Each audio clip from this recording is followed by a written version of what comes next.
Hi guys.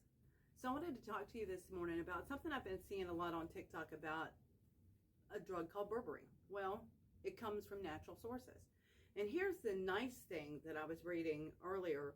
The NIH, the National Institutes of Health, is actually saying that you should probably use Berberine in concert with other antibiotics because of drug-resistant strains of bacteria.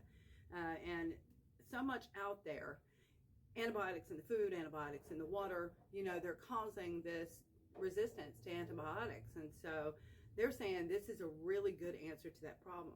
Also, you're seeing this touted all over the internet as herbal Ozempic. And it is. I mean, I take this every morning.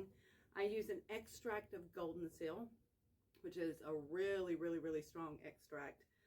Extracts are actually about 3 times stronger than your standard shelf tincture like these that I have sitting on the bar. So this is a standard tincture in 100 proof alcohol. The extract I take is still 100 proof alcohol, but it's done under heat and convection. So it's making it so much stronger. You're literally infusing the herb into the alcohol mixture.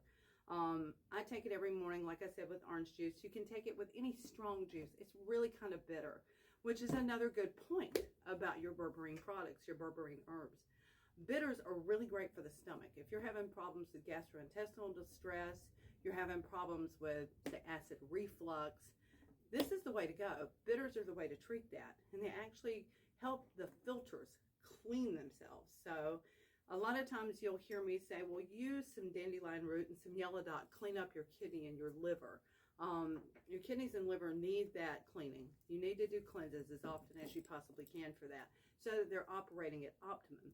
That's what's helping you stay well. Your filters are filtering out all the toxins. If the filters are backed up and you're getting kidney problems, bladder problems, gallbladder problems, you really need to clean yourself out. So these are a good place to start. Add dandelion to this mix. It's amazing. But the high berberines that I use, the highest is golden seal.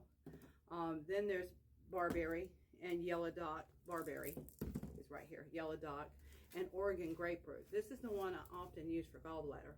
It's really, really strong and very efficacious for helping break down stones and get things flowing again. Now, as usual, the caveat is be careful what you're mixing with what. Talk to your physician if you're already on medications, because sometimes these can interact or they can make them less effective. So it's all about timing. So if you are going to take them and you are taking your prescription drugs, you want to give a couple hours. So take the prescription drugs first, let them get well into the bloodstream, and then do this. Because the usual problem with taking these cleansers, the cleanses that you're doing, is when you're on prescription medication. If you take the two together, guess what?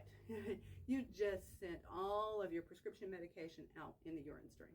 So it's easy. You can still do your cleanse. Just be smart about it. Give yourself a couple of hours to digest your prescription meds. Give it a couple of hours to get into the bloodstream and get flowing.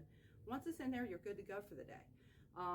But get down here and get you some golden seal, some barberry, some yellow dock root, and some Oregon grapefruit, and get started cleaning up those filters. And I use this anytime I'm sick. The golden seal is anytime I'm feeling unwell. I will start taking this every morning in orange juice. If you want to do your own infusion and do an extract rather than a tincture, you're going to need an infusion machine like the Levo 2, or there's another butter machine, or you could possibly, if you have convection on your oven, just look on your oven and see if you see a little fan symbol beside bake. That's your convection. And then you can actually do this in the oven. Just be careful. You need to think about alcohol flash points, and you need to keep the heat low, like 160 to 180. Don't go above 200. And then you can sit it in there in a pan. I would use a glass dish in there, maybe sitting in a pan of water. And I would do the infusion that way if I didn't have the machine. But get some and get healthy and take better care of yourself.